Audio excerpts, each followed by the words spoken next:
Assalamualaikum warahmatullahi wabarakatuh. Kembali lagi kawan di Legenda Catur Dunia.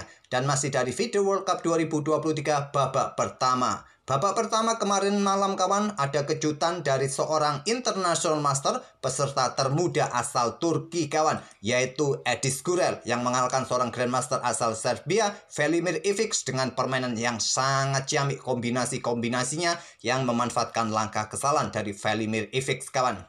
Dan seperti apa gamenya, langsung kita ke papan analisis. Di mana di sini Edis Gurel pegang putih dan Velimir Ivic pegang hitam. Edis Gurel mengawali dengan pembukaan pion E4.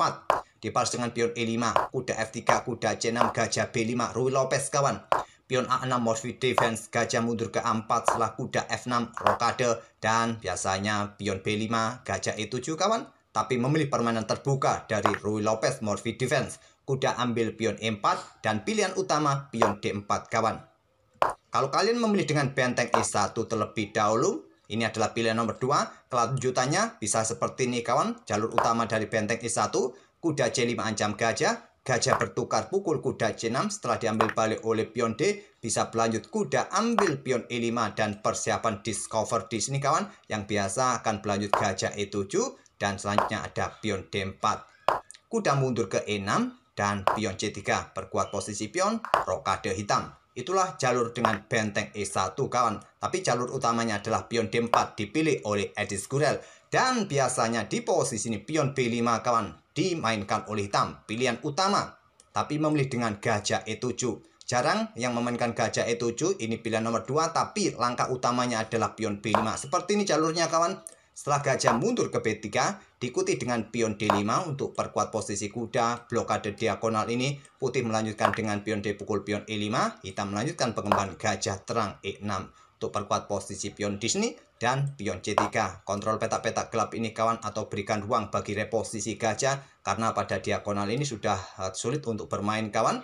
Dan di sini gajah keluar ke petak C5 untuk menekan pion F2, di mana jalur ini idenya adalah membuat langkah pengorbanan kuda pukul pion F2 nanti. Permainan seperti ini masih umum kawan. Magnus Carlsen, Hikaru Nakamura, Caruana juga pernah bermain dengan jalur-jalur ini kawan. Dan di sini selanjutnya kuda berkembang ke D2 dan hitam rokade di sini. Gajah ke C2 untuk menekan kuda, dan sekarang saatnya kuda dikorbankan ambil pion F2. Diambil oleh benteng dan pion F6 kawan di sini. Pion pukul pion F6, gajah meluncur ambil benteng, selepas diambil balik, menteri keluar kawan, dan opsi kuda F1 atau raja langsung mundur ke G1. Dua pilihan terbaik dari putih di langkah berikutnya. Oke, kembali lagi ke langkah aslinya. Tapi memilih dengan langkah gajah E7 terlebih dahulu. Dimanfaatkan benteng putih keluar ke E1, tekan kuda. Di sini ada pion B5 dan dijawab dengan langkah gajah mundur ke B3. Ada opsi lain juga yang sedikit lebih kuat kawan, dengan benteng sikat kuda E4 pertukaran seperti ini kawan. Kemungkinan akan dibalas dengan langkah pion D5 terlebih dahulu ancam benteng. Di sini putih bisa melanjutkan kuda ambil pion E5. Kalau memilih ambil benteng kawan, maka kuda ini tempo ancam menteri garbu gajah. Tentu putih akan untung perwira nanti. Jadi ini akan memaksa kuda pukul kuda terlebih dahulu, diambil balik oleh benteng, baru pion B ambil gajah A4. Dengan variasi ini, putih berhasil untuk merusak struktur pion hitam kawan, sisi menteri. Dan kemungkinan di sini kuda C3 bisa dilanjutkan, tekan pion yang di sini, pion C6 backup pionnya kawan, dan menteri bisa keluar ke petak E2 untuk coba backup benteng untuk rebut gajah. Bisa di backup dengan benteng di A7, gajah F4, hitam rokade di langkah berikutnya. Oke, kembali lagi ke langkah aslinya. Memilih dengan langkah gajah mundur ke B3, selanjutnya pion D5.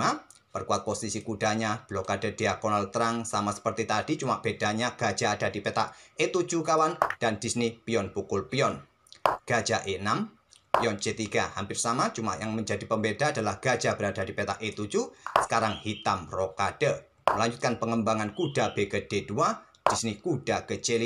Serang gajah atau opsi yang lainnya nanti ancam benteng, garbu gajah gelap di sini kawan. Dan di sini kuda lompat ke petak D4 menantang pertukaran kuda. Kalau gajah ditarik mundur ke petak C2 kawan, memberikan kesempatan hitam bermain dengan pion D4, dobrak atau buka lajur D kawan. Itulah yang tidak disukai oleh Edis Gurel. Langsung kuda ke D4 menantang pertukaran kuda.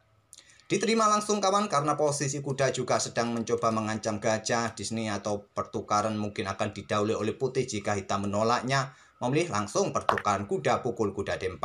Diambil balik oleh pion C ganggu kuda. Dan ada opsi lompat ke petak D3 atau sikat gajah kawan. Yang sedikit kuat kuda ke petak D3. Ini pilihan dari Velimir Ifix. Coba ancam benteng garbu gajah gelap, benteng diangkat naik ke petak E3. Persiapan digeser ke lajur G kawan. Coba lihat ini sangat strategis posisi benteng putih dengan dukungan gajah nanti direposisi ke diagonal B1 H7. Pressure pionnya ada di petak H7. Menteri pun juga siap keluar ke petak H5. Kita lihat saja apa yang akan diperbuat oleh hitam nanti. Tentu ada jawaban pion G6 untuk blokade diagonal terang nanti ke depan. Di sini kuda ambil gajah C1 terlebih dahulu, diambil balik oleh benteng, langsung mengisi lajur C kawan, menghadang pergerakan pion C5 dan di sini pion A5. Benteng C3 menghadang pergerakan pion C5 dan di sini kawan di game-game terdahulu benteng ini digeser ke lajur C, perkuat lajur C-nya nanti untuk bermain dengan pion C-nya kawan. Tapi memilih dengan pion A4 dan ini merupakan langkah baru yang belum pernah terjadi sebelumnya di langkah ke-16. Gajah mundur ke C2 dan di sini pion A3 lanjut hitam, pilihan terbaik kawan untuk memecah konsentrasi pion putih dan ada opsi pion didorong maju kawan tapi langsung memilih pertukaran memberikan kesempatan gajah hitam juga keluar ke petak A3 serang benteng. Di sini ada opsi pion didorong maju kawan dan kemungkinan akan dibalas hitam langsung bermain dengan pion C5 atau mungkin dengan benteng ke A7 terlebih dahulu atau benteng bergeser ke lajur C terlebih dahulu. Oke, kembali lagi ke langkah aslinya kawan, tapi memilih membuka permainan, memberikan kesempatan gajah hitam juga keluar. Ambil pion A3 ancam benteng, benteng bergeser ke B1 ancam pion, dan di sini kawan salah satu pilihan terkuat untuk mencoba bertahan melepaskan pion sisi menteri dengan pion G6 kawan. Untuk blokade diagonal terang ini adalah langkah bertahan yang kuat menurut engine komputer. Karena coba lihat kawan, di sini gajah ini siap diluncurkan, menunggu momen yang tepat untuk berkorban. Diikuti menteri keluar, benteng siap digeser juga ke lajur G kawan. Tapi memilih dengan pion C5 dan di sini tidak terburu-buru ambil pion yang di sini kawan, memilih pertukaran pion terlebih dahulu. Pion D pukul pion C5, di sini pion D4 ganggu benteng dan benteng digeser ke lajur G. Jelas kawan, ancamannya salah satu perwira ini siap diluncurkan, diikuti menteri nanti keluar kawan. Dan di sini jawaban terbaik adalah pion D3, mengorbankan satu pion bahkan dua pion nantinya kawan. Diambil oleh gajah ataupun benteng, nanti siap melanjutkan dengan pion G6 atau menteri keluar ke petak C7 nanti ke depan kawan. Tapi di sisi tadi tidak bermain dengan pion D3, memilih dengan langkah gajah ambil balik pion C5, langkah blunder. Dan coba kalian pikirkan langkah terbaik apa yang bisa diperbuat oleh putih. Petunjuknya sudah saya sebutkan 2 kali kawan. Di posisi ini putih dalam posisi menang.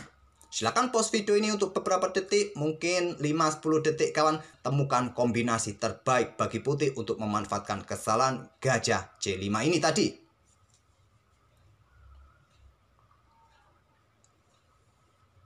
Oke, apakah sudah ketemu kawan? Apakah kalian menemukan langkah pengorbanan benteng ambil pion G7 kawan? Kalau kalian menemukan langkah ini berarti silahkan pause video sekali lagi kawan dan temukan langkah terbaik lainnya. Ini adalah langkah blunder. Jika kalian menemukan gajah yang meluncur kawan, ambil pion H7.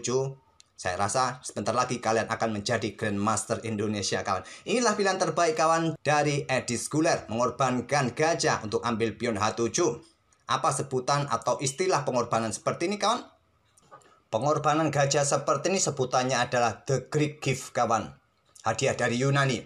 Dan pengorbanan diterima, raja ambil gajah, selanjutnya menteri keluar ke petak H5. Kelanjutan kombinasi dari pengorbanan gajah tadi skak, memaksa raja mundur, menteri H6 ancaman skakmat, dorong pion G6.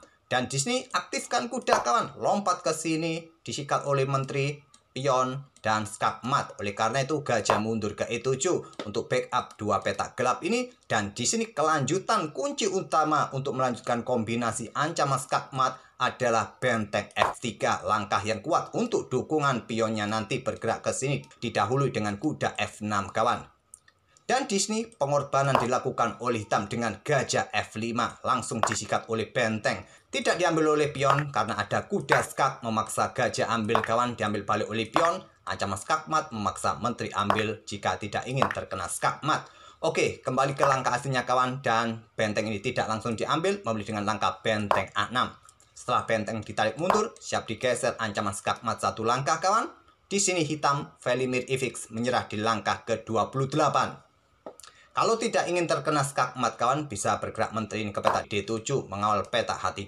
Benteng digeser, menteri ambil benteng, diambil balik oleh pion. Untuk pion ini segera didorong, berikan ruang juga bagi raja kawan. Ataupun opsi yang lain seperti ini, kuda melakukan skak, disikat oleh gajah, ambil pion, benteng ambil, hitam akan kalah 1 benteng. Tetap saja hitam akan kalah. Oleh karena itu sudah lazim seorang Grandmaster sudah tahu situasinya buruk, tidak perlu memperpanjang permainan.